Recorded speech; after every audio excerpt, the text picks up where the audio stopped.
अस्सलामुअलैकुम एवरीवन, कैसे हैं आप लोग। उम्मीद करती हूँ आप लोग सब खैरियत से होंगे। अल्हम्दुलिल्लाह मैं भी ठीक हूँ और सारी खूबसूरत ख़वातीन आप लोग कैसी हैं। अल्लाह करे आप भी खैरियत से हों, बहुत खुश हों। अच्छा, टाइम हो रहा है तकरीबन 10-11 बजे का। नाश्ता हो चुका था, बस वैसे ही एक कप चाय पीने का दिल चाह रहा था क्योंकि मौसम थोड़ा ठंडा ठंडा था। तो ऐसे मौसम में एक कप चाय आय हाय तो बनती है ना। तो मैंने सोचा काम स्टार्ट कर दिया है मैंने और चाय भी बना लेती हूँ, साथ साथ अपना किचन के काम भी करती रहूँगी और चाय भी पीती रहूँगी। अच्छा, एक दिन पहले जी हम गए थे ग्रॉसरी के लिए। लेना तो हमें था गोश्त कीमा वगैरह, मगर टर्किश स्टोर पर फल भी बहुत अच्छे मिल जाते हैं। तो वहाँ पर आड़ू नज़र आए मुझे, बहुत अच्छे आजकल आड़ू, खुबानी और आलू बुखारे वगैरह आए हुए हैं। तो वहाँ से मैं लेके आई थी। मैंने कहा पहले इसको धो लूँ, खुश्क कर लूँ, फिर इसको मैं फ़्रिज में रख दूँगी और उसके बाद जो है वो बाकी हम अपने दूसरा जो गोश्त वगैरह लाए हैं उसको रखेंगे। अच्छा, आजकल पता है क्या हो गया है। आजकल ये हो गया है कि बाहर निकलो तो इतना सन्नाटा, इतना सन्नाटा। ना ग्रोसरी स्टोर्स पे रश है, ना रोड्स पे रश है। वरना पहले स्कूल टाइमिंग्स में बच्चे आते जाते नज़र आते थे। तो भाई सन्नाटा क्यों है? हाँ, सन्नाटा इसलिए है कि यहाँ पे हो गई हैं समर वेकेशंस, और समर वेकेशंस हुए भी काफ़ी दिन हो गए, 2 हफ़्ते हो गए हैं। तो जो जब यहाँ पर गर्मियों की छुट्टियाँ होती है ना, तो बहुत नुमाया फ़र्क नज़र आता है। बाहर स्टोर्स पर जाओ तो वहाँ रश नहीं है, बाहर निकलो तो वहाँ लोग नहीं दिख रहे हैं, और स्कूल और छोटे बच्चों के किंडरगार्टन जो है वो भी बंद है। तो जो एक स्कूल किंडरगार्टन के टाइमिंग्स पे नज़र आते थे, बच्चे आ रहे हैं, जा रहे हैं, साइकिलों पे जा रहे हैं, उनकी माएँ लेके जा रही हैं छोटे बच्चों को, वो सब भी कुछ नज़र नहीं आ रहा है। और मोस्टली लोग जो हैं अपने अपने मुल्कों को, जो बाहर के दूसरे कंट्रीज़ के लोग आए हुए हैं वहाँ चले जाते हैं। और इवन के जर्मन्स भी जो हैं वो छुट्टियों में बच्चों को लेके कहीं ना कहीं चले जाते हैं। तो इस तरह से ऐसा लगता है कि सारा जर्मनी खाली हो गया है। बहुत सन्नाटा लगता है और ऐसा लगता है सब चले गए हैं। तो ये चीज़ हम हमेशा नोट करते हैं। इवन के इस दफ़ा क्या हुआ कि हम जब अपने मीट शॉप पर गए, टर्किश स्टोर है वहाँ गए, तो वहाँ के भी जो काम करने वाले हैं वो खाली खड़े हुए बाहर सिगरेट पी रहे हैं, और अंदर गए तो वो एक जो है वो इधर उधर टहल रहे हैं। तो खैर हमने गोश्त लिया, और जब हम गोश्त के काउंटर पे पहुँचे तो मैंने देखा हर चीज़ पे, मतलब हर गोश्त पे जो है वो सेल लगी हुई है। जो 18 यूरो किलो है तो वो 12 में लगा हुआ है, जो 15 यूरो किलो है वो 10 में लगा हुआ है, और 10 वाला तो 10 में ही था। तो इस तरह से हर उस पे 5-5 6-6 यूरो कम में लगा हुआ है। और गोश्त भी इतना फ्रेश कि ऐसा नहीं लग रहा कि वो पुराना है, शायद इसलिए सेल लगाई हुई है।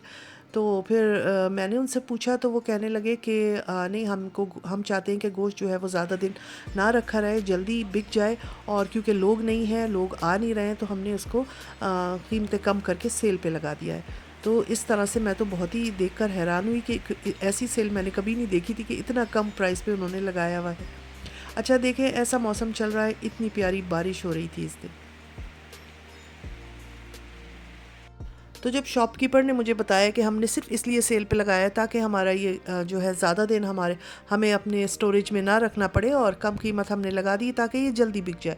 तो फिर मैंने कहा चलो ये तो बहुत अच्छा उन्होंने किया, और उनकी बात भी सही थी। वो भी यही कह रहे थे कि लोग नहीं हैं इसलिए हमारा इतना बिक्री नहीं हो रही है, इसलिए हमने इसको जो है वो इसके प्राइस कट कर दिए। मैंने भी फिर थोड़ा सा ज़रूरत से ज़्यादा ले लिया। मुझे वैसे इतना तो नहीं चाहिए था, और मेरे पास इतना रखने की जगह भी नहीं होती है, और मैं बस ऐसा ही लाती हूँ कि मेरे फ्रीज़र में जितनी जगह है उतना ही मैं गोश्त लेकर आती हूँ। यहाँ पर ये कीमा जो है मैं लेके आई थी, और ये अंदर फ्रिज में रखे रखे ही इतना जम गया कि मैं चाह रही थी कि मैं इसके अलग पैकेट्स बनाऊँ, तो वो इतना जमा हुआ था कि वो ऐसे ही मैंने फिर उसको थैलियों में भरा।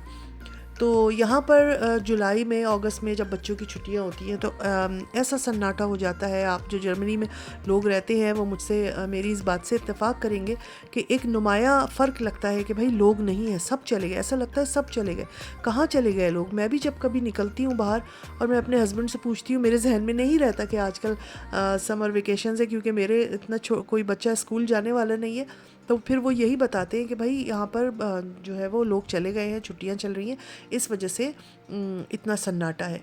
तो अभी बस जैसे ही अगस्त आएगा और छुट्टियां ख़त्म होने वाली होंगी तो फिर सारे लोग अपने अपने मुल्कों से वापस आ जाएंगे। और जो जर्मन्स भी जो घूमने इधर उधर जाते हैं, स्पेन बहुत जाते हैं, इटली और इधर उधर गर्म जगहों पे, तो वो भी, उनकी भी वापसी हो जाएगी, और फिर एकदम हमारे जो शहर में और हमारी एरिया में जो है वो चहल पहल और रौनक शुरू हो जाएगी। तो मज़ा ये आया कि भाई हमको बहुत अच्छे डिस्काउंट पे जो है वो गोश्त मिल गया, और हमारा इरादा नहीं था इतना लेने का, मगर हमने कहा चलो जब इतना सस्ता मिल रहा है तो ले लेते हैं।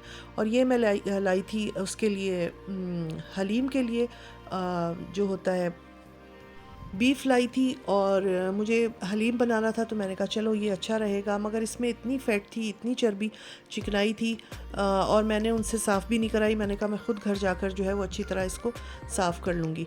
इसके अलावा मैंने मटन लिया था, इसके अलावा कीमा था, चिकन थी, और मटन था, और बछिया का जो गोश्त होता है वो अलग था बिरयानी वगैरह के लिए।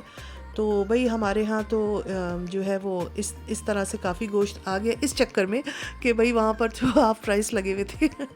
आप लोग भी अपने अपने, अगर जर्मनी में करीब आपके कहीं पे आप जर्मनी में रह रहे हैं और आपके घर के करीब स्टोर है, तो अभी जो है वो समर वेकेशंस चल रही हैं, आप लोग जाकर देखें।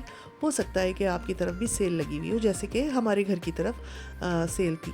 अच्छा जी, यहाँ पर बस अब ये बातें करते करते जो है सफाई गोश्त की होती जा रही है, और इतने इसमें मोटी मोटी चर्बी थी, तो ये तो मैंने अलग की। मैंने कहा भाई ये हम खाएंगे तो हमें, हमारा क्या हशर होगा ये हम ही जानते हैं।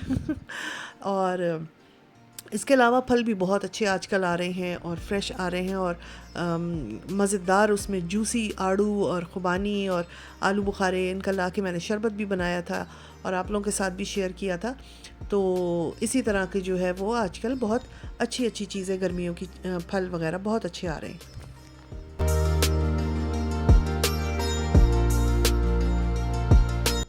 तो भाई इस दिन ग्रॉसरी करके हमें तो ये अंदाज़ा हुआ कि हमारे जर्मनी से सब कहीं चले गए हैं और सन्नाटा हो गया है।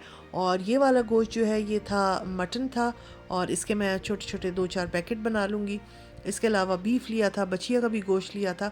तो मुझे जो गोश्त चाहिए था वो था कि हलीम के हवाले से मैंने हलीम बनानी थी, और बछिया वगैरह जो मैंने ली थी वो बिरयानी के लिए। और मटन जो है उसका वैसे ही सालन, कोरमा या इस तरह की कोई चीज़ बनाओ तो अच्छी लगती है। इसके अलावा चिकन और कीमा तो आता ही आता है। तो बस आप लोगों से बातें करते करते ये सारे काम भी होते जा रहे हैं, और इनको पैकेट बनाकर मैं रख रही हूँ।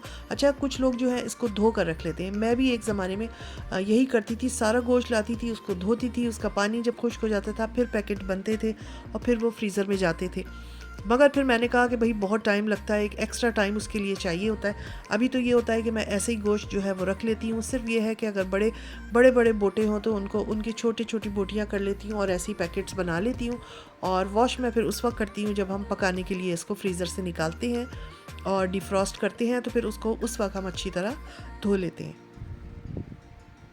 और यहाँ पर मैंने पैकेट बना दिए थे। अभी मैं यही सोच रही थी कि ये बड़े बड़े पैकेट मैंने बनाए हैं, अब मैं जब इसको निकालूंगी तो मुझे क्या याद रहेगा कि इसमें कौन सा गोश्त है। तो उसके लिए फिर मैंने चिट्स बनाई। एक में मैंने लिखा बिरयानी का गोश्त, एक में मैंने लिखा बीफ, एक में मैंने लिखा हलीम। इस तरह करके कुछ मैंने चिट्स लगाई और फिर इनको रबर बैंड्स के साथ इस पर लगा दिया, ताकि अगर एक हफ़्ते बाद, 10 दिन बाद मैं निकालूं तो मुझे याद रहे कि ये इस चीज़ के लिए ये गोश्त आया था, वरना वो एक से ही लगते हैं, समझ में ही नहीं आते। तो ये हो गया था, और सारे पैकेट्स अब मैं फ्रीज़र में रखूँगी। फ्रीज़र ऑलरेडी थोड़ा बहुत भरा हुआ होता है, ज़ाहिर है गर्मियों में बर्फ़ भी होती है, आइसक्रीम भी होती है, दूसरी चीज़ें भी होती हैं, तो इसलिए बहुत ज़्यादा सामान भरना अच्छा नहीं, मुझे तो इतना मज़ा नहीं आता है। और पके हुए खाने वगैरह तो मैं बिल्कुल फ्रीज़ ही नहीं करती हूँ, वो हमारे यहाँ कोई भी नहीं खाता है। 1-2 दफ़ा मैंने किए और जब वो निकाले तो सब ने यही कहा कि ये क्या है, ये कैसा खाना है। तो इसलिए मैं फ्रीज़ नहीं करती हूँ। तो अभी ये देखें हमारा फ्रीज़र जनाब भर गया है, और जितने पैकेट्स मैंने बनाए थे वो इसके अंदर लगा दिए हैं। और बस अब यही था मेरा आज का व्लॉग। उम्मीद है आप लोगों को अच्छा लगा होगा। इंशाल्लाह अपना ख्याल रखिए, मुझे भी दुआओं में याद रखिएगा। इंशाल्लाह फिर मिलूँगी अपने नेक्स्ट किसी व्लॉग में। अल्लाह हाफिज़।